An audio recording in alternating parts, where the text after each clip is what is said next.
तो एक बार screen share मैं करता हूँ। तो हाँ, ये ठीक, परफेक्ट।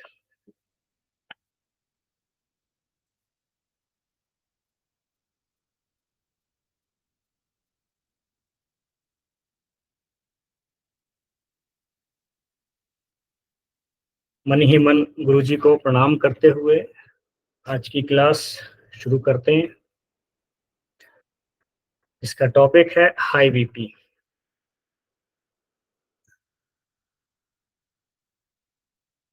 हाई बीपी एक ऐसा विषय है जिसके बारे में ज्यादातर लोगों ने हाई बीपी के बारे में सुना है। हम सभी न्यूरोथेरेपिस्ट हैं तो हमें हाई बीपी के बारे में कई सारी जानकारियां हैं, उनके ट्रीटमेंट भी पता है। लेकिन आज हम थोड़ा सा डीप हाई बीपी को हम पढ़ने की कोशिश करेंगे, समझने की कोशिश करेंगे कि ये क्या होता है, कैसे होता है। ये सारी चीज़ें हम देखेंगे, थोड़ा डिटेल में जाके देखेंगे। थोड़ा बहुत जानकारी तो हम सभी को रहती है, तो गहराई से समझने के लिए आज की हम इस क्लास को शुरू करते हैं। हाई ब्लड प्रेशर, इसे हम हाइपर टेंशन के नाम से भी जानते हैं। जैसा कि इसके नाम में ही लिखा है टेंशन, यानी कि ये टेंशन के ज्यादा होने से ये आता है। अब ये अलग अलग तरह की टेंशन हो सकती है। तो हाई बीपी को हाइपर टेंशन के नाम से भी हम इसे जानते हैं, जिसमें कि रक्त का प्रेशर जब नॉर्मल से ज्यादा हो तब उसे हम हाई बीपी कहते हैं। हमारा ब्लड प्रेशर हमारी दिन भर की गतिविधियों के ऊपर निर्भर करता है। जब कई दिनों तक हमारा ब्लड प्रेशर जब बीपी ऑपरेटर से नापने पर लगातार सामान्य से अधिक आता है तो डॉक्टर ऐसे मरीज को बोलते हैं या डायग्नोज करते हैं कि भाई इनको जो है हाई ब्लड प्रेशर की प्रॉब्लम है। आपका रक्तचाप का स्तर, यानी कि ब्लड प्रेशर जितना अधिक होगा, आपको हृदय रोग, दिल का दौरा और स्ट्रोक, यानी कि ब्रेन में जो स्ट्रोक लगता है, पैरालिसिस जैसी अन्य स्वास्थ्य संबंधी समस्याओं का खतरा उतना ही अधिक होगा। डॉक्टर्स उच्च रक्तचाप के निदान के लिए यानी उपचार के लिए अलग अलग दिशा निर्देशों का पालन करते हैं। अब रीडिंग के बारे में कुछ डॉक्टरों का मानना है कि यदि किसी मरीज का ब्लड प्रेशर 140/90 mm पर Hg या इससे अधिक हो तब वह मरीज को हाई बीपी का पेशेंट मानते हैं। ये 2013 की स्टडी के अकॉर्डिंग है। फिर कुछ और डॉक्टरों का मानना है कि यदि किसी का ब्लड प्रेशर 130/80 हो mm पर Hg या इससे ज्यादा हो तो वो उसे जो है बीपी का मरीज मानते हैं। तो हाई बीपी के जो प्रकार हैं वो हम अभी आगे देखते हैं। 2003 की जो रिपोर्ट के अकॉर्डिंग जो है उसमें कुछ गाइडलाइन दी है कि भाई नॉर्मल जो बीपी है वो 120/80 माना जाता है। तो बीपी दो तरह का हम इसमें देखते हैं। एक होता है इसेंशियल या प्राइमरी या फिर इडियोपैथिक हाइपरटेंशन। ये हम बीपी के प्रकार देख रहे हैं, बाकी फिर उसके और डिवाइडेशन आएंगे तो वो हम देखेंगे इसमें। तो बीपी मुख्य रूप से दो तरह का होता है, एक तो इसेंशियल प्राइमरी या इडियोपैथिक हाइपरटेंशन, ये फर्स्ट नंबर आता है। तो ये उस अवस्था में होता है जब हाई बीपी क्यों आया इसका कोई कारण समझ में नहीं आता, तब उस तरह के जो बीपी है उनको हम इडियोपैथिक हाइपरटेंशन कहते हैं। करीब करीब 80 से 90% लोगों को एसेंशियल हाइपरटेंशन होता है, यानी कि इस तरह का जो है फर्स्ट टाइप का जो है ब्लड प्रेशर होता है। सेकेंड है सेकेंडरी हाइपरटेंशन। तो ये दूसरे बीमारियों के आने के बाद या उनकी वजह से आता है, यानी सेकेंडरी जो होगा ये किसी अन्य बीमारी के साथ जुड़ा हुआ रहेगा या उनके कारण से ये आएगा। जैसे कि किसी पेशेंट का किडनी का फेल हो जाना या किसी व्यक्ति की किडनी फेल हो जाए तो उसकी वजह से बीपी के प्रॉब्लम आ जाएगी। अयोर्टा जो है उसका सिकुड़ जाना, अयोर्टा आप सभी जानते हैं कि जो हार्ट से निकलती है और शुद्ध रक्त को शरीर में लेके जाती है, वो अयोर्टा है। तो अयोर्टा का अगर डायमीटर सिकुड़ जाए तो उससे भी जो है बीपी की प्रॉब्लम आती है। और अगर यह कई सालों तक रहे तो ये एथेरोस्क्लेरोसिस का कारण बन जाता है और इसके दुष्परिणाम से हार्ट, ब्रेन और किडनी बिगड़ जाते हैं।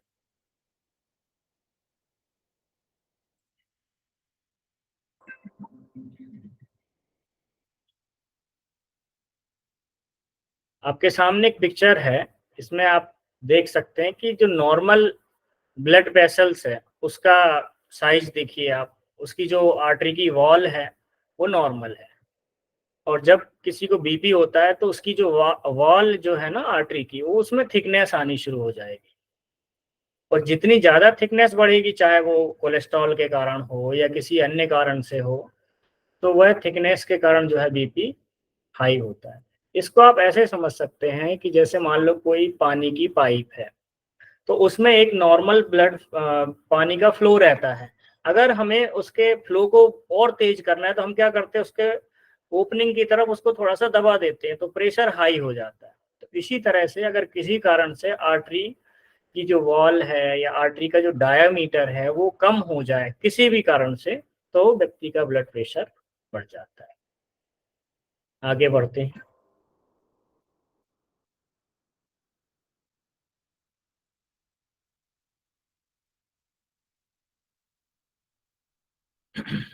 तो 2003 की जो गाइडलाइन है उसके according normal BP, systolic BP जो होता है वो है 120 mm पर एचजी होता है।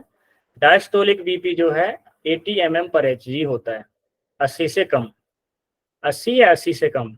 हाइपरटेंशन की रिस्क कहाँ पर शुरू होती है, जब बीपी, सिस्टोलिक बीपी 120 से 139 mm पर एचजी, ये सिस्टोलिक है, 120 से 139 अगर ये बढ़ जाता है सिस्टोलिक, और डायस्टोलिक 80 टू 89 mm पर एचजी हो, तो यहाँ से जो है फिर प्री हाइपरटेंशन होता है। जैसे प्री डायबिटिक होता है वैसे ही प्री हाइपरटेंशन होता है। और हाई ब्लड प्रेशर का पेशेंट हम उसको कब मानेंगे, जब उसका सिस्टोलिक बीपी 140 mm पर एचजी उतना हो या उससे ज्यादा हो, और डायस्टोलिक बीपी 90 mm पर एचजी या उससे ज्यादा हो, तब हम उसको जो है हाइपरटेंशन का पेशेंट मानेंगे। फिर ये गाइडलाइन जो है चेंज हुई अमेरिकन हार्ट एसोसिएशन के द्वारा 2017 में। तो इसके अकॉर्डिंग जो है नॉर्मल वैल्यू सेम वही रखी गई, 120/80 mm पर Hg, systolic BP 120 and diastolic BP जो है 80 mm पर एचजी। रिस्क कहाँ से शुरू हो जाती है इसमें, कि जब यह बीपी जो है 120 के ऊपर बढ़ने लगता है और 129 130 तक ये आ जाए। डायस्टोलिक बीपी 80 के ऊपर जाना चाहिए। तो हाई ब्लड प्रेशर कब मानते हैं, 2017 की गाइडलाइन के अकॉर्डिंग, कि जब वह बीपी जो है 130 mm पर एचजी सिस्टोलिक बीपी हाई जाए, या 80 जो डायस्टोलिक बीपी जो है वो 80 mm पर एचजी से ज्यादा हो, तब उसको हाई बीपी का पेशेंट माना जाता है। ये 2017 की गाइडलाइन है। ये है अमेरिकन कॉलेज ऑफ कार्डियोलॉजी के अकॉर्डिंग। ठीक है, अब हम देखते हैं कि हाई बीपी क्यों होता है, उसको हम समझने की कोशिश करेंगे। इसके लिए एक आपके सामने पिक्चर रखेंगे, तो उससे आपको समझने में मदद मिलेगी।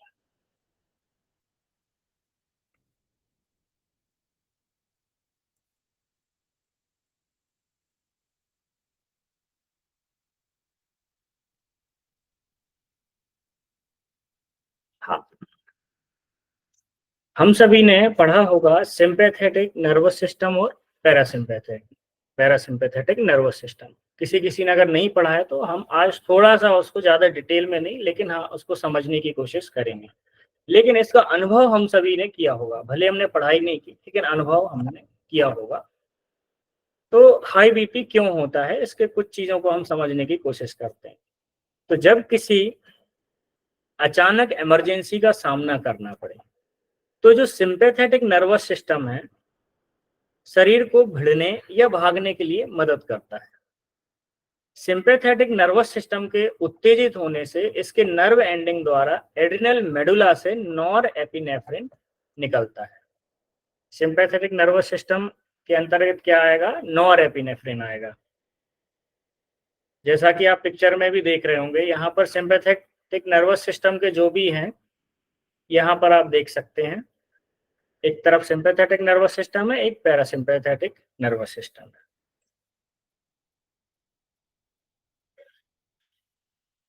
तो नॉरएपिनेफ्रिन निकलता है जो शरीर के कई अंगों पर प्रभाव डालता है,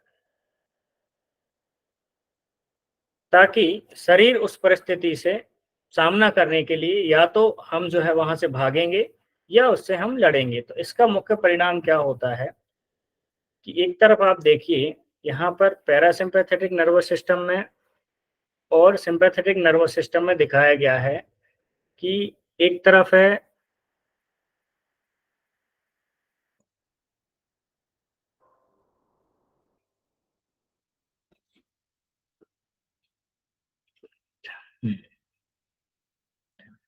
तो पैरासिम्पैथेटिक नर्वस सिस्टम क्या करेगा, आंखों की पुतलियों को कॉन्स्ट्रिक्ट करता है, हार्ट रेट को ये डिक्रीज करेगा पैरासिम्पैथेटिक, और सिंपैथेटिक नर्वस सिस्टम रेट को इंक्रीज करता है। लंग्स को सिंपैथेटिक जो है मसल को रिलैक्स करता है, ब्रोंकियल मसल को, और पैरासिम्पैथेटिक जो है कॉन्ट्रैक्शन करता है, यानी ये ब्रीदिंग को बढ़ा देगा, है ना। जब कॉन्ट्रैक्शन होगा तो ब्रीदिंग बढ़ेगी, है ना। ग्लाइकोजन सिंथेसिस बढ़ जाएगा, यानी कि ग्लूकोज की मात्रा को बैलेंस किया जाएगा। किडनी का जो यूरिन आउटपुट है उसको बढ़ा दिया जाएगा इस तरीके से।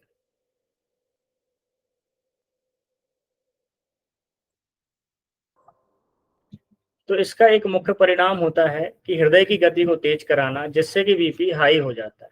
इसका एक उदाहरण इस तरह से हम समझ सकते हैं कि जैसे कि अचानक से सामने शेर या सांप सामने आ जाए तो मनुष्य की क्या स्थिति होती है। अब एक प्रश्न आता है कि क्या हाई बीपी जो हुआ है वह बिना दवाई के नॉर्मल हो सकता है क्या? तो इसका उत्तर यह है कि यह घटना एक बार घटे तो 72 घंटे के अंदर अंदर अपने आप पैरासिम्पैथेटिक नर्वस सिस्टम के द्वारा बीपी अपने आप नॉर्मल हो जाएगा।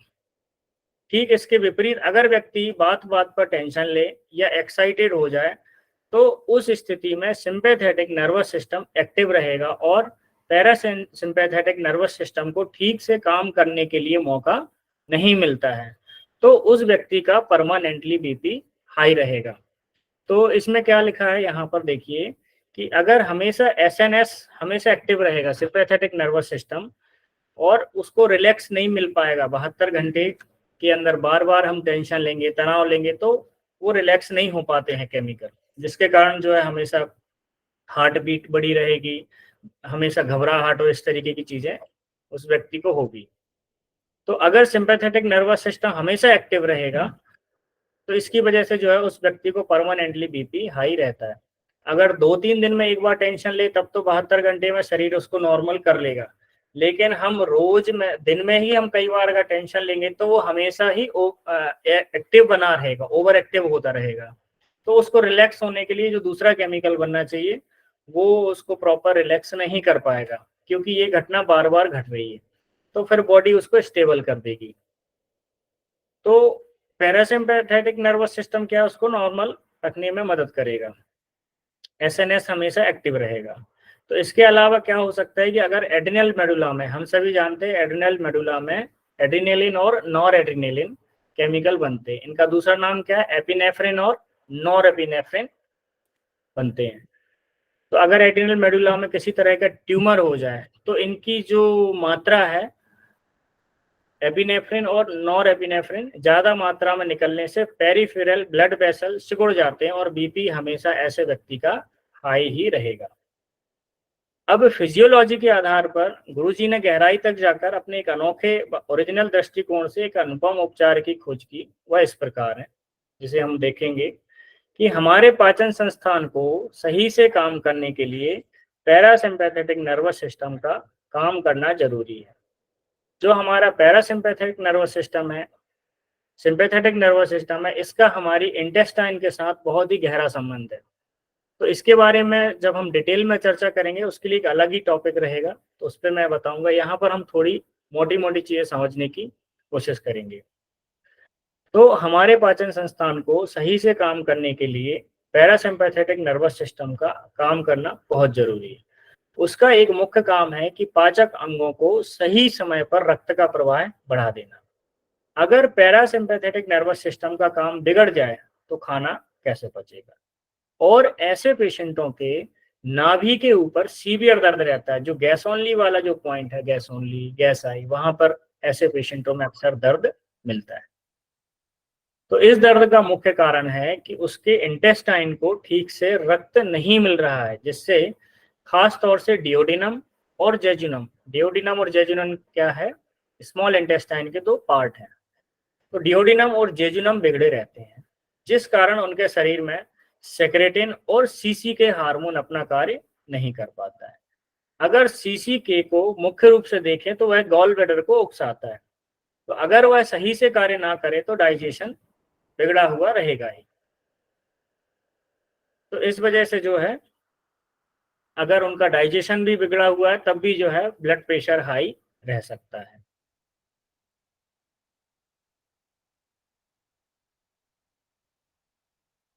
अगर किसी का कोई सवाल है तो हम बाद में लेंगे, अगर टाइम बचेगा तो, क्योंकि काफ़ी सारी चीज़ें हैं जो एक्सप्लेन करनी है। तो बाद में आप हैंड रेज कीजिएगा।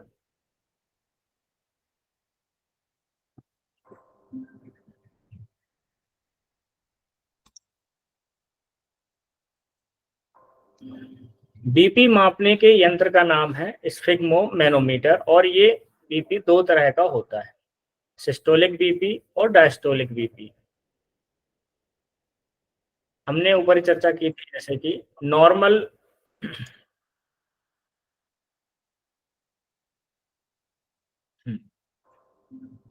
तो सिस्टोलिक बीपी 100 से 140 एवं डायस्टोलिक बीपी 70 से 90 पर एचजी तक हो सकता है। अगर यह 140 बाई 90 पर एचजी से ऊपर हो तो उसे हम एबनॉर्मल बीपी कहते हैं। अगर यह 160 बाई 100 यानी कि systolic BP 160 and diastolic BP 100 पर एचजी से ऊपर हो जाए तो उसे सीवियर हाइपरटेंशन कहते हैं। कभी कभी यह जो है 250 से 130 पर एचजी से ऊपर भी जा सकता है, 250 बाई 130 पर एचजी से ऊपर भी जा सकता है। अगर इस रेंज में बीपी चला जाए, 200 के ऊपर चला जाए, 220 230, तो बीपी अगर इतना चला गया तो ब्रेन की नस फटकर पैरालिसिस का अटैक आ जाता है। तो उसमें क्या है, हेमरेज का खतरा बढ़ जाता है, और ऐसे लोगों को ब्रेन हेमरेज के कारण या तो वो कोमा में चले जाते हैं या उनको पैरालिसिस हो जाता है। तो अगर मरीज कमजोर हो तो ब्रेन हेमरेज के कारण उसकी मृत्यु भी हो सकती है। अगर वो उस हेमरेज को ना झेल पाए तो उसकी डेथ भी हो सकती है। पर एच जी का मतलब होता है micrometre of mercury. H G यहाँ पर जो है मरकरी को दर्शाता है। सिस्टोलिक बीपी किसे कहते हैं कि हृदय पंप करने के बाद, हृदय ने पंप किया, उसके बाद आर्टरी में जो ब्लड का प्रेशर होगा उसे हम सिस्टोलिक बीपी कहते हैं। डायस्टोलिक बीपी किसे कहते हैं कि हृदय जब विश्राम करता है उस समय आर्टरीज के अंदर जो ब्लड प्रेशर है उसे हम डायस्टोलिक बीपी कहते हैं।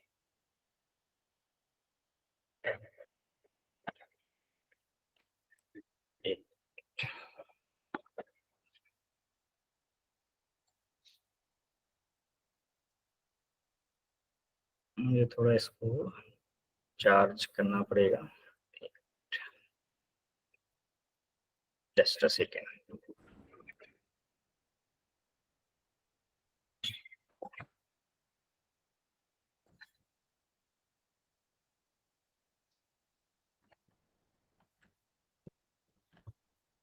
सॉरी फॉर डिस्टरबेंस, आगे बढ़ते हैं।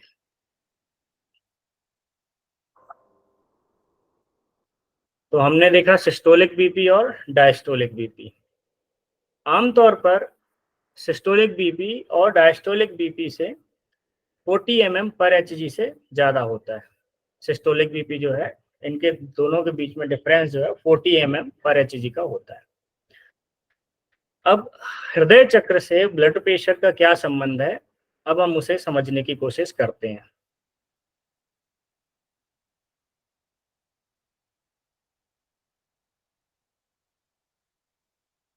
तो हृदय में 4 चेंबर होते हैं, यहाँ पर आपको दिख रहे होंगे।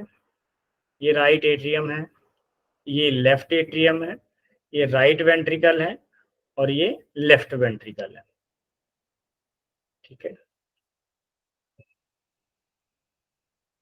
तो इमेज में साथ साथ मैं समझाता जाऊंगा। तो हृदय में 4 चेंबर होते हैं, 2 लेफ्ट और 2 राइट। ऊपर वाले 2 चेंबर को लेफ्ट ऑरिकल या लेफ्ट एट्रियम कहा जाता है तथा राइट ऑरिकल या राइट एट्रियम कहा जाता है। यहाँ पिक्चर में आप देख रहे हैं, ये है राइट एट्रियम और ये है लेफ्ट एट्रियम। इनको राइट ऑरिकल भी कह सकते हैं और लेफ्ट ऑरिकल भी कह सकते हैं। और वैसे ही नीचे के जो कक्ष हैं उनको लेफ्ट वेंट्रिकल या राइट वेंट्रिकल कहते हैं। यहाँ पर जो नीचे आप देख रहे हैं चैम्बर, इसको राइट वेंट्रिकल और लेफ्ट साइड के उसको लेफ्ट वेंट्रिकल कहा जाता है।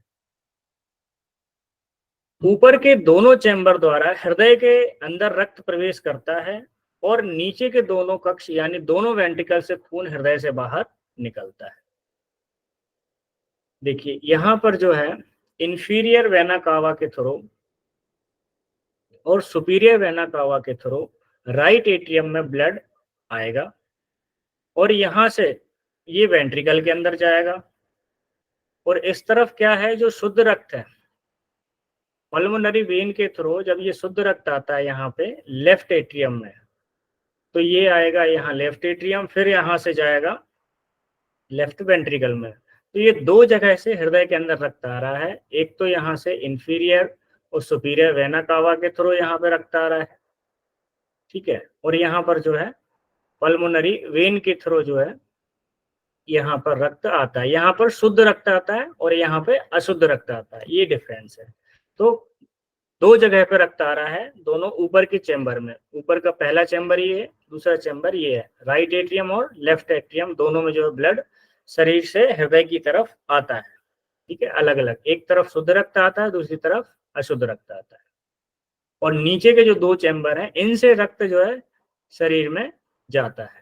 तो यहाँ से जब राइट वेंट्रिकल से रक्त जाएगा तो कहाँ जाएगा, ये पहले जाएगा लंग्स में और लंग्स से शुद्ध होकर फिर ये पल्मोनरी वेन के थ्रू यहाँ वापस आ जाएगा। और यहाँ से जब रक्त जाएगा लेफ्ट वेंट्रिकल से तो ये अयोर्टा के थ्रू, ये जो हमने अभी अयोर्टा शब्द यूज किया था ना, ये जो है ये आर्टरी है, तो अयोर्टा के थ्रू जो है ये पूरे शरीर में शुद्ध रक्त चला जाएगा। तो 2 चैम्बर में रक्त आता है हृदय के और फिर 2 चैम्बर से हृदय से बाहर रक्त जाता है। इसी को हम आगे पढ़ते हैं। तो यह पूरा चक्र जो है 0.8 सेकेंड का होता है, यानी कि रक्त का आना और पूरे शरीर में जाना। हृदय के अंदर जो प्रक्रिया है ये पूरे 0.8 सेकेंड में ये चक्र पूरा हो जाता है। तो जब हृदय पंप करता है तो पहले 0.1 सेकेंड में दोनों एट्रियम सिकुड़ जाते हैं। तो जैसे एट्रियम सिकुड़ेंगे उनके अंदर जो है सिकुड़ जाते हैं, जिससे उनके अंदर का रक्त नीचे वेंट्रिकल में चला जाएगा और बाद में दोनों वेंट्रिकल एक साथ फिर संकुचित होंगे और इसका जो टाइम है वो 0.3 सेकेंड होता है। तो राइट वेंट्रिकल का खून को साफ कराने के लिए पल्मोनरी आर्टरी द्वारा रक्त को लंग्स में भेजता है। उसी समय लेफ्ट वेंट्रिकल साफ खून को अयोर्टा के द्वारा सारे शरीर में भेजता है। तो लेफ्ट वेंट्रिकल के सिकुड़ने के बाद जो अधिकतम रक्तचाप धमनियों में होता है उसे सिस्टोलिक ब्लड प्रेशर कहते हैं, जो कि आमतौर पर 120-120 mm पर Hg होता है और इसकी रेंज जो है 100 से 140 mm पर Hg होती है। तो पहले 0.3 सेकेंड जो है, आपको एक बार फिर से क्लियर कर दूं कि पहले 0.1 सेकेंड में दोनों एट्रियम सिकुड़ेंगे, ठीक है, दोनों एट्रियम सिकुड़ेंगे और नेक्स्ट 0.3 सेकेंड में दोनों वेंट्रिकल सिकुड़ेंगे।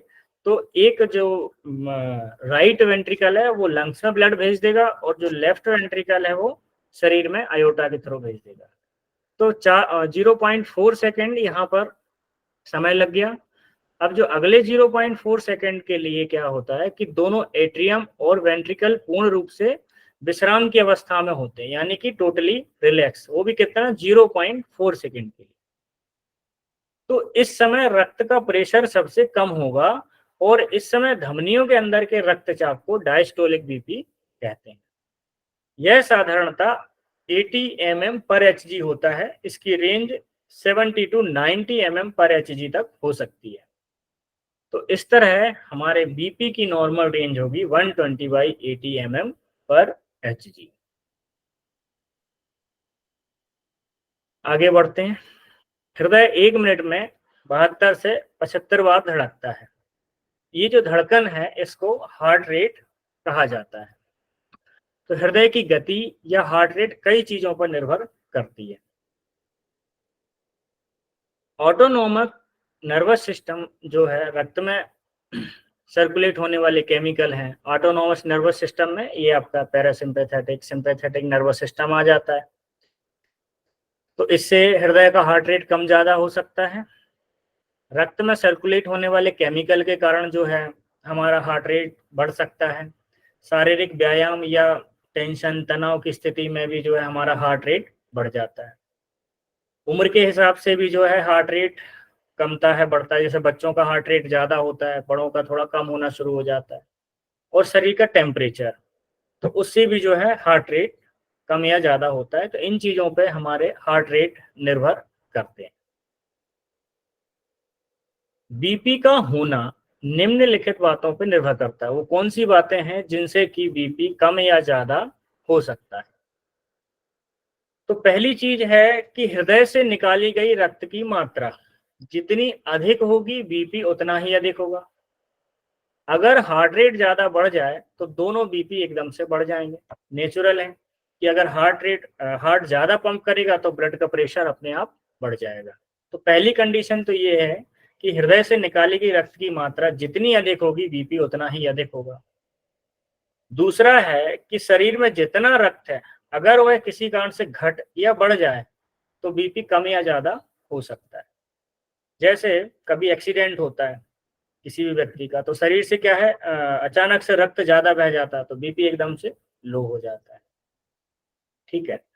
अगर किसी कारण से आरबीसी या प्लाज्मा प्रोटीन क्या होते हैं? एल्बुमिन, ग्लोबुलिन, इस तरह के जो भी प्रोटीन है वो ब्लड में पाए जाते हैं।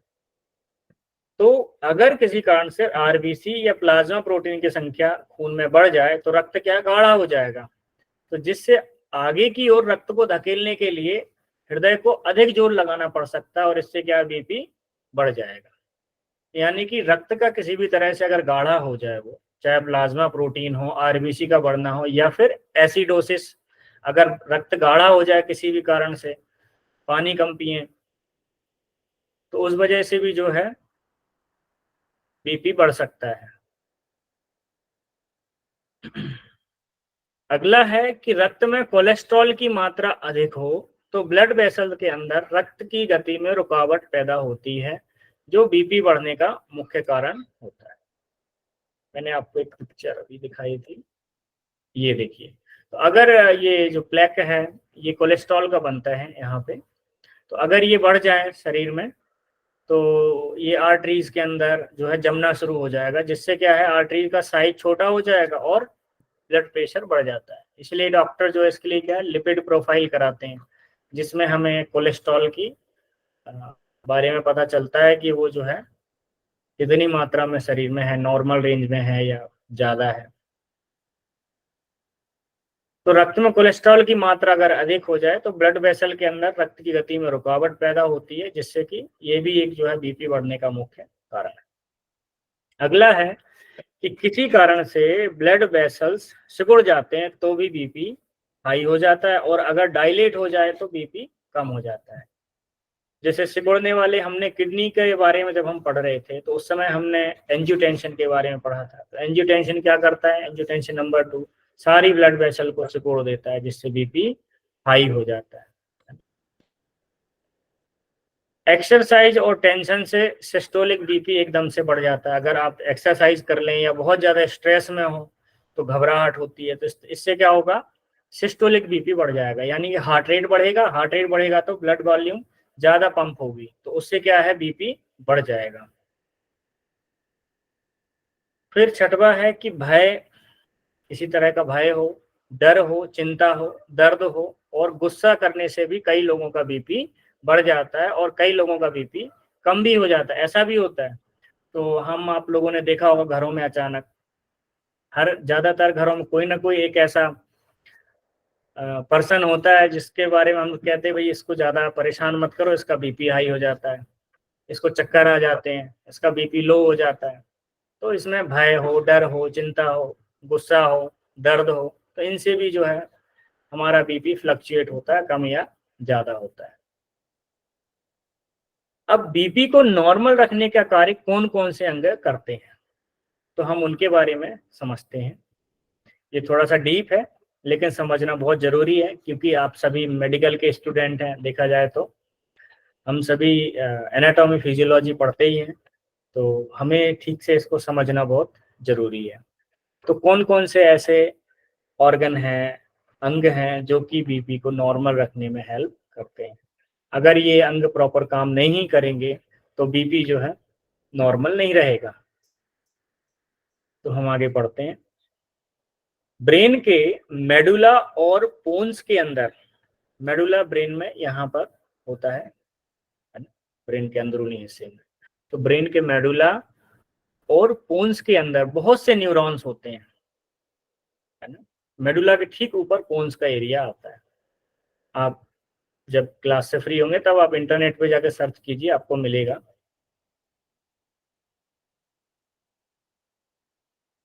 तो इनके अंदर बहुत से न्यूरॉन होते हैं जिनको हर पल आयोटा और कैरोटिड आर्टरी द्वारा शरीर के बीपी के बारे में हर समय समाचार मिलता रहता है। भगवान ने देखिए क्या बढ़िया व्यवस्था की है। अब मैं आपको यहाँ पे समझाता हूँ, आपको बहुत ही बढ़िया लगेगा इस बारे में जान के। ये देखिए यहाँ पे जो आयोटा है, यहाँ से आर्टरीज निकलती हैं, दो मेजर आर्टरी निकलती हैं जिन्हें हम कैरोटिड आर्टरी बोलते हैं। यहाँ पर गले के दोनों बाजू आप दबाएंगे तो यहाँ पर दो आर्टरीज पल्स की तरह यहाँ पे आवाज आती रहती है उसमें। जैसे हम पल्स हाथ में चेक करते हैं उसी तरह यहाँ पर भी पल्स चेक की जाती है। तो यहाँ से जो है ब्रेन के लिए सप्लाई मिलती है कैरोटिड आर्टरी से। तो ये जो आर्टरी है ये आयोटा से जुड़ी है, जो कि बड़ी आर्टरी है जो ब्लड में लेके जाती है शरीर के दूसरे हिस्सों में। तो वहां से जुड़ी हुई, तो ये ऊपर की तरफ जाती है। अगर यहाँ पे किसी तरह से रुकावट आ जाए तो ब्रेन को सप्लाई मिलना कम हो जाता है। तो यहाँ पर आगे क्या है कि यहाँ पोन्स में और मेडुला के एरिया में कुछ न्यूरॉन्स होते हैं। तो यहाँ जैसे ही ब्लड सप्लाई कम होगी, शरीर का ब्लड प्रेशर बढ़ेगा या कम होगा, तो यहाँ पर कुछ रिसेप्टर्स होते हैं। उन रिसेप्टर्स के थ्रू तुरंत ब्रेन को पता चल जाता है कि बीपी कम है या ज्यादा है। तो क्या होता है कि ब्रेन के मेडुला और पोन्स के अंदर बहुत से न्यूरॉन हैं जिनको हर पल आयोटा और कैरोटिड आर्टरीज के द्वारा शरीर के बीपी के बारे में हर समय समाचार मिलता रहता है। और वह जरूरत के अनुसार हाइपोथैलेमस के द्वारा lungs, kidneys, iota, carotid arteries पर उचित प्रभाव डालते हैं और बीपी जल्दी से नॉर्मल हो जाता है। तो कैरोटिड आर्टरी आयोटा से निकली दो आर्टरीज हैं या गर्दन के दोनों साइड पर, जो मुख्य तौर पर सिर और गले में ब्लड सप्लाई करते हैं। इन आर्टरीज में बैरो रिसेप्टर्स होते हैं। कौन से रिसेप्टर्स? बैरो रिसेप्टर होते हैं, जो खास किस्म के होते हैं कि जो ब्रेन को बीपी के बारे में संदेश देते हैं। तो जैसे ही वहां पे पता चलेगा कि बीपी बढ़ गया है तो यूरिन ज्यादा आने के लिए किडनी को मैसेज दे दिया जाएगा कि भाई नमक को बाहर निकालो, तो बीपी नॉर्मल हो जाएगा। इसी तरह से जो है लंग्स के थ्रू बीपी कंट्रोल करने का कोशिश करेगा। यानी कि ये हमारे शरीर का ऑटोमेटिक सिस्टम, जितना उससे कंट्रोल होता है वो उतना उसको नॉर्मल करने की कोशिश करता है। लेकिन जब उसके कंट्रोल से बाहर हो जाएगा तो बीपी फिर हाई ही रहेगा। नहीं तो नॉर्मली जो है हमारा शरीर नेगेटिव फीडबैक सिस्टम के माध्यम से अपने आप को नॉर्मल रखता है। अगर लो है तो तुरंत जो है फिर किडनीज को मैसेज जाएगा एडीएच के थ्रू, जो है एंटी डाईयूरेटिक हार्मोन है ना, एल्डोस्टेरोन है, उनको किसी भी तरह से इंपल्स जाएगी, उनको बोलेगी भाई जो भी सोडियम बाहर जा रहा है उसको रोकिए, तो ब्लड बढ़ा दिया जाएगा। तो ये रिसेप्टर्स हैं, ये बैरो रिसेप्टर होते हैं। जैसे ही आर्टरी पे किसी तरह का दबाव पड़ेगा, तो जैसे बीपी हाई होगा तो उन पर टेंशन आएगी, टेंशन आएगी तो उनको पता चलेगा कि हाँ बीपी हाई है। या अगर लो होगा तो वो टेंशन कम हो जाएगी और ज्यादा लूज हो जाएगा। तो इस तरीके से बैरो रिसेप्टर जो है सिग्नल रिसीव करते हैं और ये पता लगाते हैं कि बीपी आपका लो है या हाई है। तो ऑटोमेटिकली ऐसे केमिकल शरीर में बनने लगेंगे जो या तो वैसो कॉन्स्ट्रिक्टर होंगे या वैसो डायलेटर होंगे। तो इस तरीके से हमारा शरीर जो है बीपी को इस तरह से नॉर्मल रखने में मदद करता है। ये तो हमने कुछ चीजें पढ़ी। अब हम देखते हैं कि और क्या क्या कारण हो सकते हैं जिनके कारण जो है हमारा बीपी बढ़ सकता है। एक तो ये है कि अस्वस्थ जीवन शैली, यानी कि ऐसी जीवन शैली जो कि गलत लाइफस्टाइल के कारण जो है बीपी बढ़ सकता है। तो उसमें हम जैसे ज़्यादा सॉल्टी, ज़्यादा फैटी, कोलेस्ट्रॉल से भरपूर अगर हम ज़्यादा खाना खाएंगे, ज़्यादा ऑयल लेंगे, तो उसके कारण भी बीपी बढ़ सकता है। अत्यधिक शराब के सेवन से, तंबाकू के सेवन से भी ये खतरा बढ़ जाता है।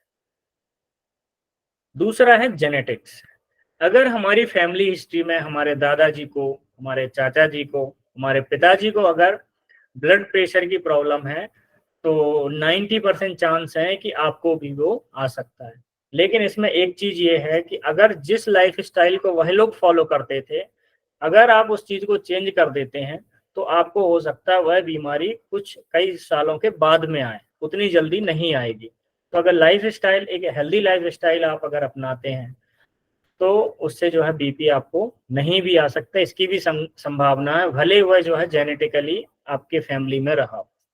लेकिन आप वही लाइफ स्टाइल फॉलो करते हैं जो आपके दादाजी, पिताजी, वही चली आ रही कि खूब जो है ऑयली खाना है, सॉल्टी खाना है, चटपटा खाना है, तो स्वाभाविक है आप जेनेटिकली रहे या ना रहे लेकिन आपको बीपी आ जाएगा। तीसरा एक कारण है कि उम्र, उम्र के साथ साथ जो है ब्लड प्रेशर बढ़ता है। तो जैसे जैसे उम्र बढ़ती है आपकी नॉर्मल जो ब्लड प्रेशर उसकी रेंज भी बढ़ जाती है। जैसे एक 45 साल के बाद, 50 साल के बाद नॉर्मली कई लोगों का बीपी, सिस्टोलिक बीपी 130 या 140 तक वो स्टेबल होकर रह जाता है। वो उतना जब भी आप नापेंगे वो उतना ही आता है। तो उम्र का भी जो है हमारी आर्टरीज कमजोर होती हैं, वेसल्स कमजोर होती हैं, तो उम्र के हिसाब से भी जो है बीपी बढ़ सकता है। मोटापा, अधिक वजन या मोटापा के कारण जो है हृदय और रक्त वाहिकाओं पर अतिरिक्त दबाव पड़ता है जिससे कि रक्तचाप बढ़ जाता है। ठीक है, हमारे शरीर में ब्लड वेसल्स होती हैं तो उन पर जब एक्स्ट्रा फैट का दबाव पड़ेगा तो अपने आप जो है प्रेशर बढ़ेगा, तो उससे भी बीपी हो सकता है। पांचवा है कि क्रॉनिक किडनी डिसीज,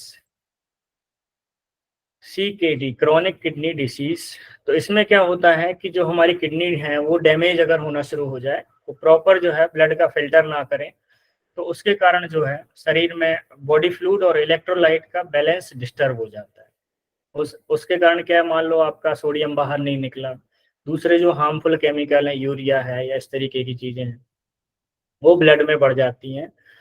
तो किडनी डैमेज होने के कारण जो संतुलन किडनी के अंदर है, जो प्रेशर है, वो इम्बेलेंस होने के कारण भी उच्च रक्तचाप हो जाता है, हाई बीपी हो सकता है। अगर जिन लोगों की किडनी कमजोर है तो उनमें हाई बीपी की शिकायत हो सकती है। अधिक नमक का सेवन करना, जैसा कि मैंने बताया है कि अत्यधिक नमक के सेवन से शरीर में पानी जमा हो जाता है जिससे रक्त की मात्रा बढ़ जाती है और इस प्रकार रक्तचाप बढ़ सकता है। सातवां है तनाव। हम आप सभी जानते हैं कि टेंशन से जो है बीपी बढ़ सकता है, बढ़ सकता है क्या, बढ़ता ही है। अधिक खाने से भी बढ़ता है, शराब के सेवन से भी बढ़ता है बीपी। एक चीज है स्लीप एपनिया, कुछ लोगों ने सुना हो, कुछ लोगों ने नहीं सुना हो, तो वह जान ले कि स्लीप एपनिया से भी जो है बीपी बढ़ जाता है किसी किसी में। तो नींद में किसी तरह से खलल डालने वाली जो श्वास है, जैसे कि रात को सोते सोते अचानक से जो है ऑक्सीजन कम शरीर लेता है, तो जिसके कारण जो है सांस लेने के दौरान कोई रुकावट आ जाए, तो उससे जो है रक्त में ऑक्सीजन के स्तर में उतार चढ़ाव होता है जिससे कि शरीर में तनाव की प्रक्रिया शुरू हो जाती है और रक्तचाप बढ़ जाता है। तो अचानक से रात को नींद खुल जाती है, ऐसा लगता है कि सांस आ ही नहीं रही है, तो इस तरीके की कंडीशन स्लीप एपनिया में बनती है। इसे बोलते हैं ऑब्स्ट्रक्टिव स्लीप एपनिया, किसी तरह की रुकावट। फिर अगला है कि कुछ दवाइयां होती हैं जैसे नॉन स्टेरॉइडल एंटी इंफ्लामेटरी दवाइयां हैं, गर्भ निरोधक दवाइयां हैं, कुछ एंटी डिप्रेसेंट हैं जो कि बीपी को बढ़ाने में अपना योगदान देती तो इस तरीके के ये कुछ कारण हुए।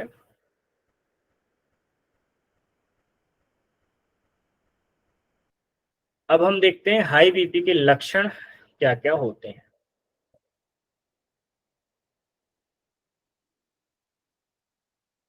हाँ,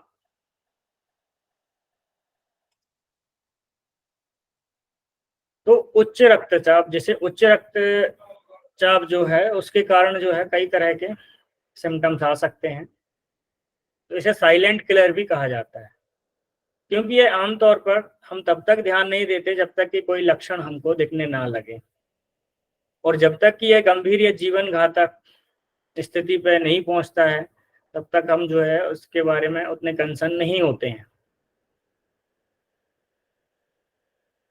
तो पहला है सिर दर्द।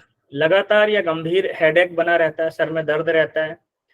तो सर के पीछे कभी-कभी उच्च रक्तचाप जो है, ये पीछे भी दर्द हो सकता है, सामने भी हो सकता है। तो लगातार ये कंटिन्यू ये सर दर्द बना रहेगा, तो ये भी एक लक्षण है। पर सर दर्द के बहुत सारे कारण भी हैं, तो खाली हम एक से नहीं जान सकते कि हाँ, ये बीपी की वजह से ही है। दूसरा है चक्कर आना या सिर घूमना। तो अगर किसी को चक्कर आ रहा है, सिर घूमना महसूस हो रहा है, या फिर तेजी से खड़े होने पे जो है सिर घूमता है, तो ये भी एक लक्षण जो है हाइपरटेंशन का हो सकता है। या फिर यही सेम लक्षण जो है हाइपोटेंशन का भी है, यानी कि बीपी लो होने पर भी जो है चक्कर आता है या सिर घूमता है। तो हमें ऐसी कंडीशन में बीपी चेक करके देखना है कि इसका बीपी लो है या हाई है, तो उसके हिसाब से उसका ट्रीटमेंट। हाई बीपी में आंखों में रक्त के प्रवाह को प्रभावित करता है, जिससे कि रेटिना में जो ब्लड वेसल है उनको नुकसान पहुंचता है, जिससे कि धुंधला दिखना शुरू हो जाता है। तो अगर बीपी हाई होगा तो धुंधला दिखना शुरू हो जाता है। सीने में दर्द हो सकता है।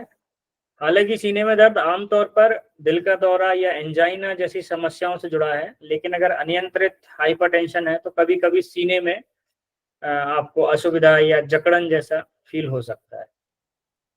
अगला है सांस की तकलीफ। यदि उच्च रक्तचाप फेफड़ों में, जो हमारे लंग्स में रक्त के प्रवाह को प्रभावित करता है, तो जिससे जो है सांस लेने में भी कठिनाई हो सकती है, लेकिन उसमें हो सकता है कि ये हार्ट पर भी प्रेशर डाले, तो जिस वजह से जो है सांस लेने में तकलीफ होगी। नक्सीर जो हम बोलते हैं कि किसी की नाक से खून निकलता है, उसे नक्सीर बोला जाता है। तो जब नाक से खून निकलता है तो यह भी एक लक्षण हो सकता है हाई बीपी का। अनियंत्रित दिल की धड़कन, तो जो हार्ट बीट है हमेशा एक एक खास तरह की घबराहट बनी रहती है ऐसे पेशेंट में, और उनकी हार्ट बीट ज़्यादा होती है, तो ये भी एक लक्षण है हाई बीपी का। तो इस तरीके से हमें बहुत सारी चीज़ों के पैरामीटर को देखते हुए पेशेंट का असेसमेंट करना है, और फिर डिसाइड करना है कि इसको हाई बीपी है या नहीं है, और फिर उसके बाद जो है उसका उस तरीके से इलाज होता है। कुछ ज़रूरी जानकारी है।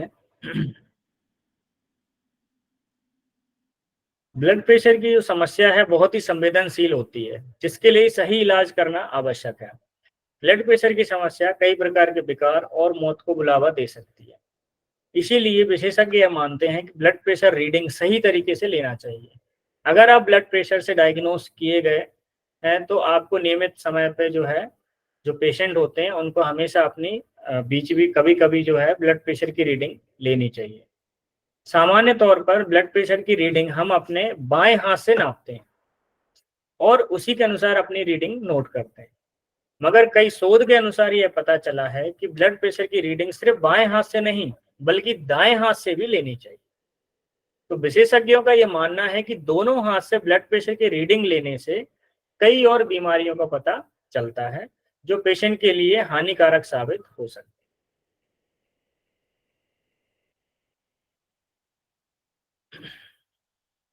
अस्पतालों में कई बार ब्लड प्रेशर की रीडिंग बाएं हाथ से ली जाती है, मगर कुछ खास केसेस में दाएं हाथ से भी ब्लड प्रेशर की रीडिंग लेते हैं। ऐसा इसलिए होता है क्योंकि दोनों हाथों से ब्लड प्रेशर की रीडिंग लेने से हार्ट से संबंधित कुछ बीमारियों का हम पता लगा सकते हैं। ब्लड प्रेशर के मरीजों के लिए इसीलिए जो है कि अगर दोनों हाथ से लेंगे तो अगर हार्ट का कुछ इशू रहेगा तो उसमें पैरामीटर डिफरेंस आएगा।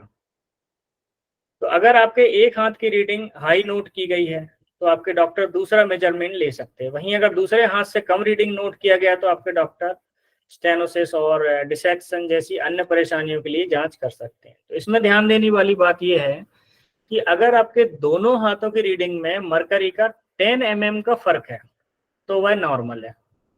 एक हाथ में चेक किया, दूसरे में चेक किया, फर्क सिर्फ 10 mm का है तो वह जो है नॉर्मल है। अगर इससे ज्यादा का अंतर आता है तो यह हृदय रोग की तरफ इशारा करता है। इसके साथ ही यह peripheral vascular disease, cerebrovascular disease, stroke, हृदय और सर्कुलेटरी परेशानियों का एक तरह से संकेतक है। ठीक है, तो इसीलिए जो है अगर आपको ये लगता है कि भाई पेशेंट को हार्ट डिजीज से रिलेटेड कुछ हो सकता है तो आप दोनों की रीडिंग लेके डिफरेंस चेक कीजिए। अगर 10 mm का फर्क है तो नॉर्मल है, अगर उससे ज्यादा फर्क आ रहा है तो कहीं ना कहीं उसके हार्ट पर किसी भी तरह का दबाव, प्रेशर या उससे संबंधित परेशानियां हो सकती हैं। ब्लड प्रेशर चेक करते समय कुछ सावधानियों का ध्यान रखें जो बहुत जरूरी है। ऐसे लोग जो कई पेशेंट होते हैं जो खुद ही घर पे कर लेते हैं तो उन्हें भी ये ध्यान रखना है, थेरेपिस्ट को भी ध्यान रखना है और जो डॉक्टर्स हैं उनको भी ध्यान रखना है। पहला है कि खाना खाने के कम से कम 2 घंटे बाद ही बीपी चेक करें।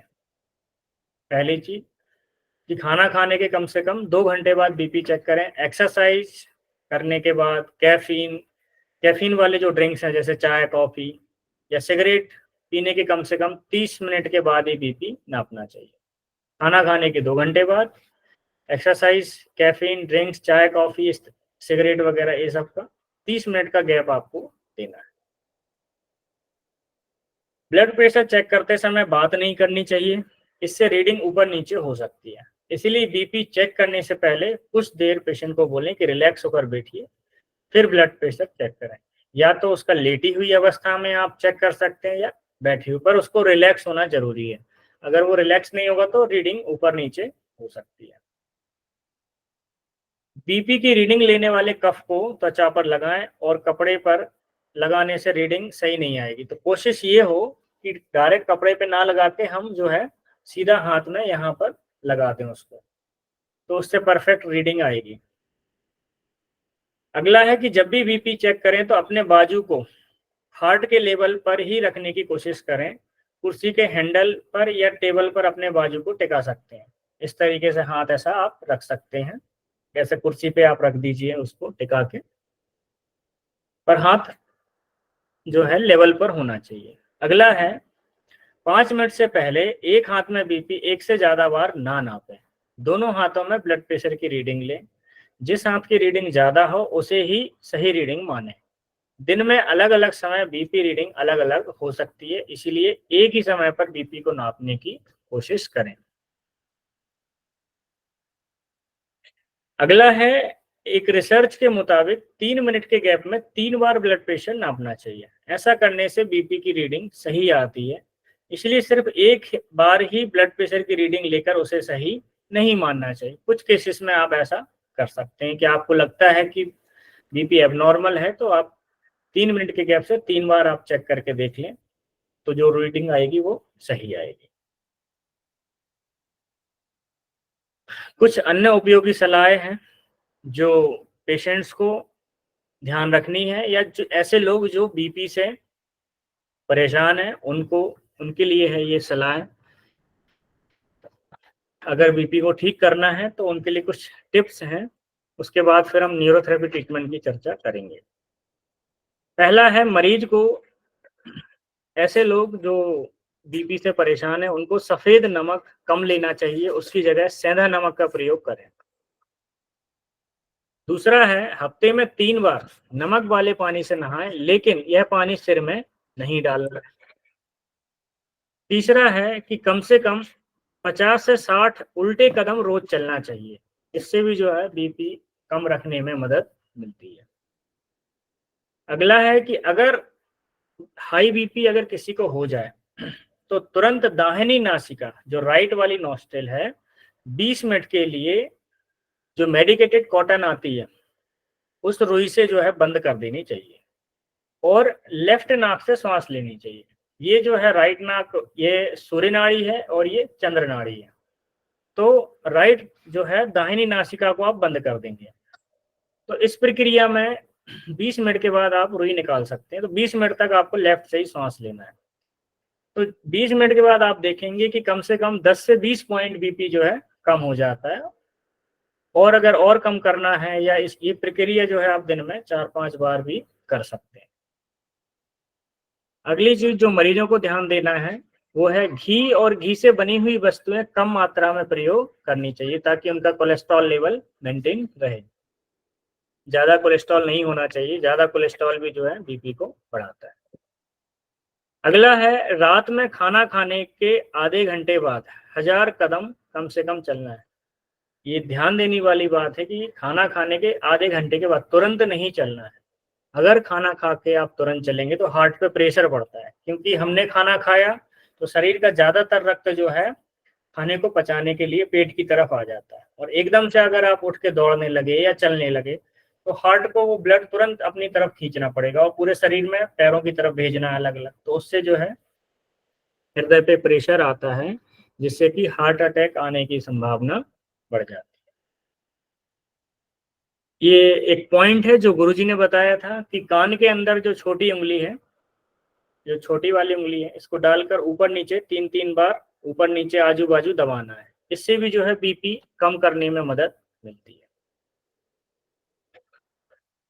8वां है कि नहाने के तुरंत बाद अगर हम न्यूरोथेरेपी का लेक्रिमल पॉइंट लिया जाए तो बीपी जो है बढ़ता नहीं है, परंतु अगर बाद में लेंगे तो ये आंख के लिए काम करेगा। तो नहाते समय लेक्रिमल जो पॉइंट है वो ले सकते हैं, उससे जो है बीपी बढ़ता नहीं है।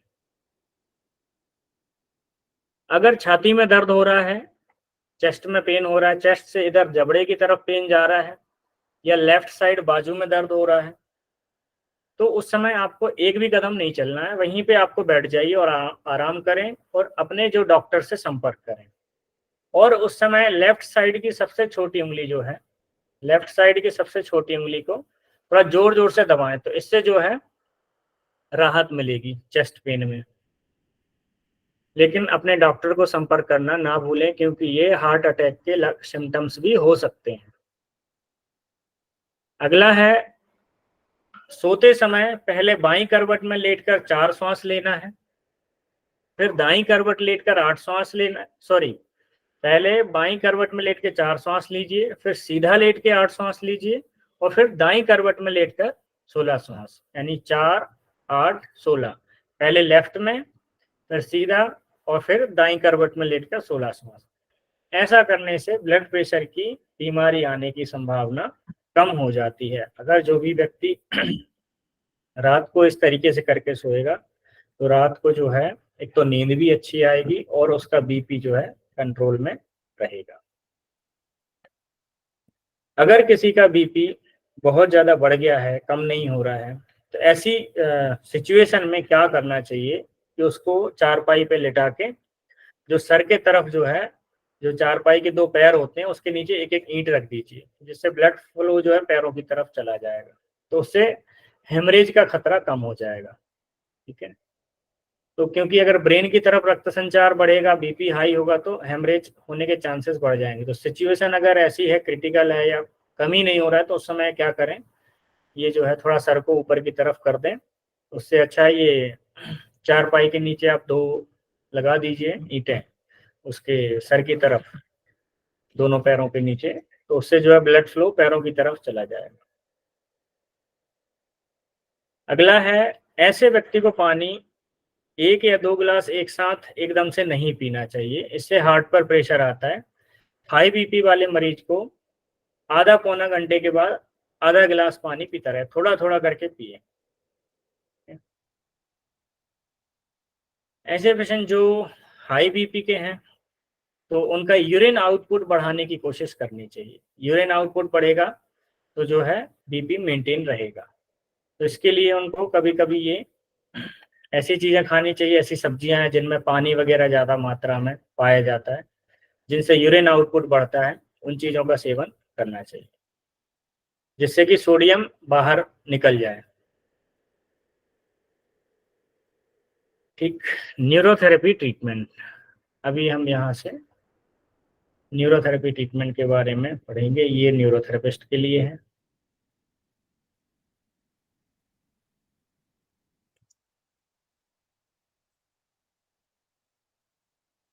ये फॉर्मूले आपके सामने स्क्रीन पे शेयर कर रहा हूं। अगर पेशेंट की एल्कली बढ़ी हुई है तो फॉर्मूले आप नोट कर लीजिए, नोट भी कर सकते हैं, बाकी ये वीडियो बाद में यूट्यूब पर तो आएगा ही। तो अगर एल्कली बढ़ी है तो ओल्ड यूडीएफ ट्रीटमेंट दे सकते हैं और उसके साथ माइल्ड एल्कली ट्रीटमेंट देना है।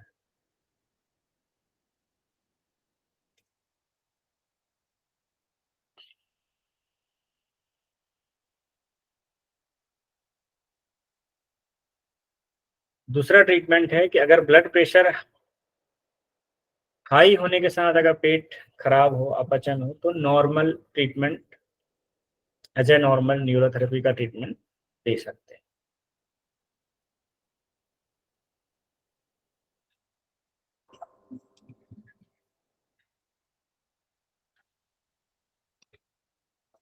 ठीक है। जब सिस्टोलिक बीपी हाई हो, सिस्टोलिक बीपी ज़्यादा हो पेशेंट का, तो उस समय आप जो है 30 मेडुला और कोल्ड ट्रीटमेंट दे सकते हैं।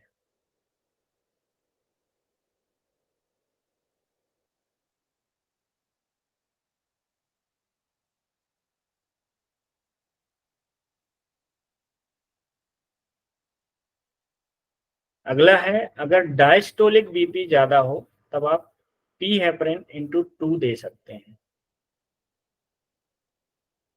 तो पी हेपरिन कैसे काम करता है, किडनी में रक्त का संचार बढ़ा देगा, कोई क्लॉट वगैरह होगा वो कम हो जाएगा, निकल जाएगा, तो उससे जो है डायस्टोलिक बीपी मेंटेन हो जाएगा।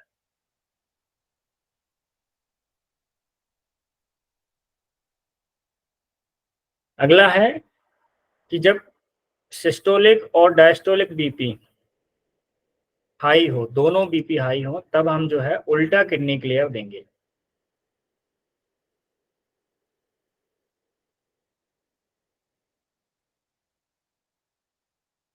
उल्टा किडनी क्लियर जब दोनों बीपी हाई हो। एक ट्रीटमेंट और है, तो यहाँ पर आप देख सकते हैं इसका जो लॉजिक है, 15 लेफ्ट मेडुला, 6 लेफ्ट सीट, ये ब्लड वेसल्स को खोलने के लिए, जैसा कि हम मल्टी हेपरिन फॉर्मूला में देते हैं उसके लिए है। तो जिनका सिंपैथेटिक पैरासिम्पैथेटिक एसएनएस ज़्यादा एक्टिवेट हो तो उसको नॉर्मल करने के लिए 30 मेडुला आपको पता ही है सिस्टोलिक बीपी को कम करेगा, उल्टा किडनी क्लियर दोनों बीपी को, और पी हेपरिन जो है डायस्टोलिक बीपी को कम करने। तो ये कॉम्बिनेशन है, इसको भी आप ट्राई कर सकते हैं। एक कॉम्बिनेशन जो मैंने अपने रिसर्च से बनाया था, एक पेशेंट को दिया था, तो इससे 3-4 पेशेंट में काफ़ी अच्छा रिजल्ट रहा। तो ये भी आप जो है ये कॉम्बिनेशन भी ट्राई कर सकते हैं। First step 1 point gall, 1 point spleen, 1 point liver, 1 point mucus into 6। Second है कोल्ड ट्रीटमेंट। ध्यान रहे हार्ट पेशेंट को 10 राइट मेडुला नहीं देना है, और ज़्यादा अगर प्रॉब्लम हो तो फिर 10 मेडुला ही नहीं दीजिए तो ज़्यादा बेहतर है। तो 10 मेडुला है, 30 मेडुला है, ये हम हार्ट पेशेंट को नहीं देते हैं। फर्स्ट और सेकंड स्टेप ये है, एंड उसकी थर्ड एंड फोर्थ स्टेप में पी हेपरिन है, और फोर्थ थर्ड में पी हेपरिन है, फोर्थ में उल्टा किडनी क्लियर 7 वाला है।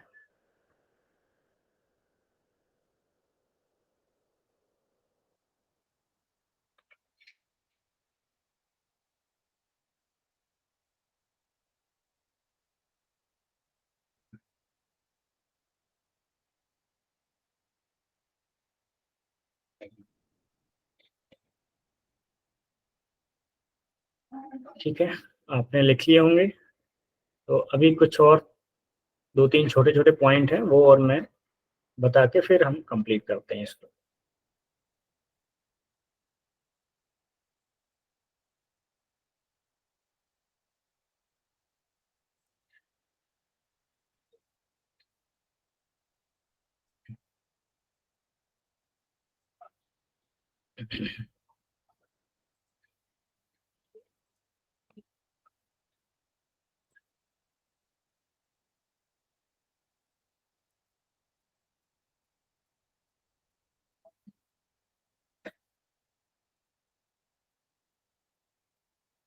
जी हेपरिन भी जो है बीपी को कम करता है,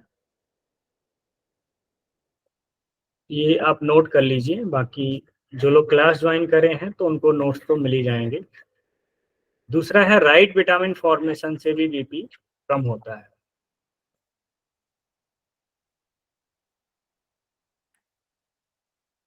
तीसरा है अगर डायस्टोलिक बीपी बहुत ज्यादा हाई हो, 130 तक चला जाए, तो उस समय पे 4 पैरा 7 लीवर 7 लीवर जीरो, ये आप एक ट्रीटमेंट दे सकते हैं, इससे जो है वो कम हो जाएगा।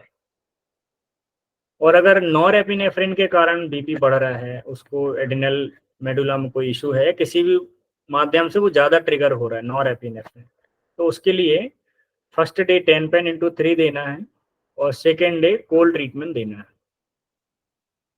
तो ये नॉरएपिनेफ्रिन वाला जो इशू है ये उसमें ठीक हो जाएगा। नॉरएपिनेफ्रिन वाले इशू को आप कैसे पहचानेंगे, इसकी एक छोटा सा उदाहरण के तौर पे हम समझ सकते हैं कि ऐसा व्यक्ति जो बार बार या तो एक्साइटेड रहता है या डरा हुआ है या फिर उसके जीवन में काफ़ी ज़्यादा तनाव है, तो ऐसे लोग जिनका बीपी तनाव के कारण आ रहा है, तो उनमें कई केसेस में ऐसा देखा गया है कि उनमें जो है ये इम्बैलेंस हो जाएगा नॉरएपिनेफ्रिन जो सिस्टम है, इस तरीके से। तो नॉरएपिनेफ्रिन को बैलेंस करने के लिए हम 10 pain into 3 and second day cold treatment देंगे। बाकी एक 15 लेफ्ट मिडल 6 लेफ्ट साइड हम मैंने अभी बताया ही था आपको। ठीक है, तो यहाँ पर हमारी बीपी की क्लास कंप्लीट होती है। एक 5 मिनट में अगर किसी का कुछ सवाल है वो लेके हम फिर क्लास एंड करेंगे। मैं देखता हूँ। हाँ कोमल जी आप पूछिए। बाकी के जो क्वेश्चन रह जाएंगे वो आप ग्रुप में डाल दीजिएगा, जो हमारा एजुकेशन ग्रुप है, तो वहाँ पर उनका आंसर दे देंगे जब भी समय मिलेगा तो।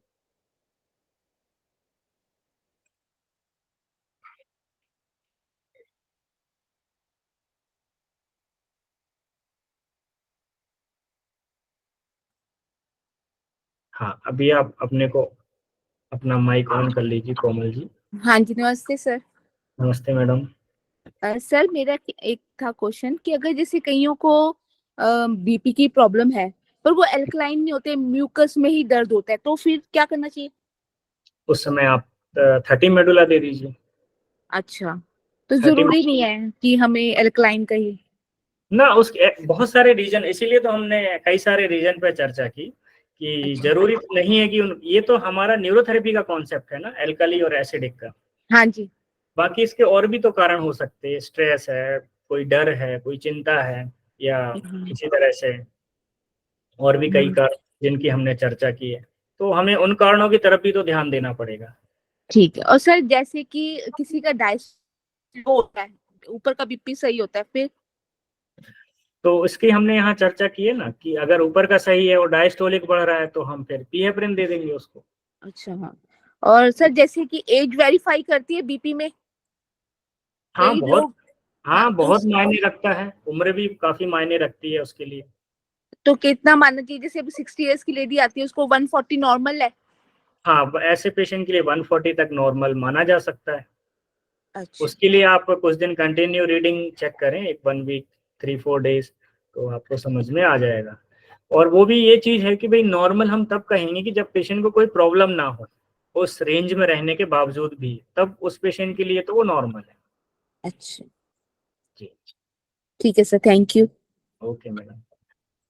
आशीष जी आप पूछिए, आपका क्या सवाल है। नमस्कार सर। नमस्ते जी, नमस्कार। अगर किसी का अचानक मतलब दोनों बीपी हाई हो जाए हम्म। तो उसके लिए क्या ट्रीटमेंट दे सकते हैं? नीचे का 100 प्लस चला जाए और ऊपर का 180 के आस 160 के आसपास। अभी हमने क्लास में क्या पढ़ा था आप बताइए, अगर दोनों बीपी हाई हैं तो क्या देंगे? उसमें आपने 15 लैप मेडुला भी बताया, उसमें हम उल्टा किडनी क्लियर देंगे जब उतना दोनों। किडनी क्लियर भी। हाँ ठीक है, जी सर, इसको मतलब कितने टाइम बाद रिपीट कर सकते हैं? उसका बीपी चेक करिए, एक 15-20 मिनट के बाद बीपी चेक करें, फिर देखिए जी। तो क्या है, उस हिसाब से फिर ट्रीटमेंट डिसाइड होगा। हमें देखो कोई भी बीमारी को अगर ठीक करना है तो उसके कारणों को समझना पड़ेगा कि भाई इसके अंदर जो भी प्रॉब्लम आ रही है वो किन किन कारणों से आ सकती है। आप जब उन कारणों को पकड़ेंगे तब उसका सही इलाज समझ में आएगा। Okay sir, thank you. Chandrashekhar ji, आप अनम्यूट कर लीजिए।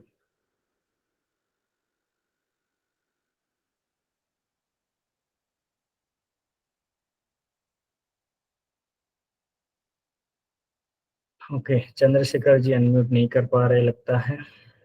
नंदलाल जी, आप पूछिए।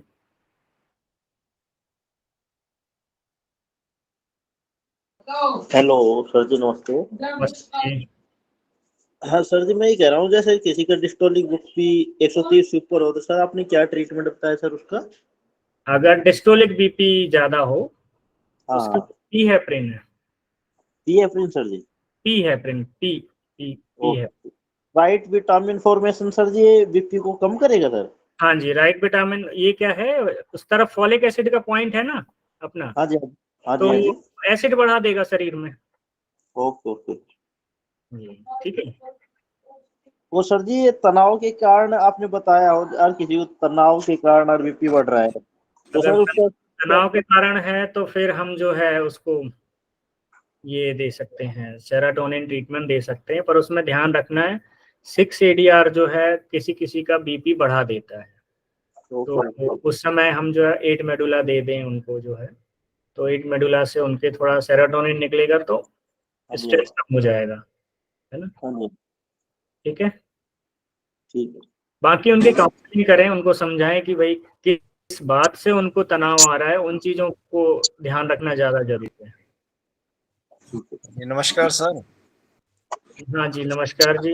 हाँ सर, विजय बोल रहे हैं हिमाचल से। जी बोलिए जी विजय जी। अच्छा सर, कई बार ऐसा होता है कि कुछ पेशेंट ऐसे होते हैं जिनको हाई बीपी की वजह से नाक से ब्लीडिंग शुरू हो जाती है, जी तो उनके लिए भी कोई ऐसा पर्टिकुलर ट्रीटमेंट है या जो ट्रीटमेंट नॉर्मल चलते हैं इन्हीं ट्रीटमेंट से काम हो जाता है? देखो, अगर उनका ब्लीडिंग हो रहा है तो पहली प्राइमरी कंडीशन है ब्लीडिंग रोकना। तो ब्लीडिंग जी। रोकने के लिए हम क्या ट्रीटमेंट देते हैं आप बताइए? सर डाउन एरो देते हैं।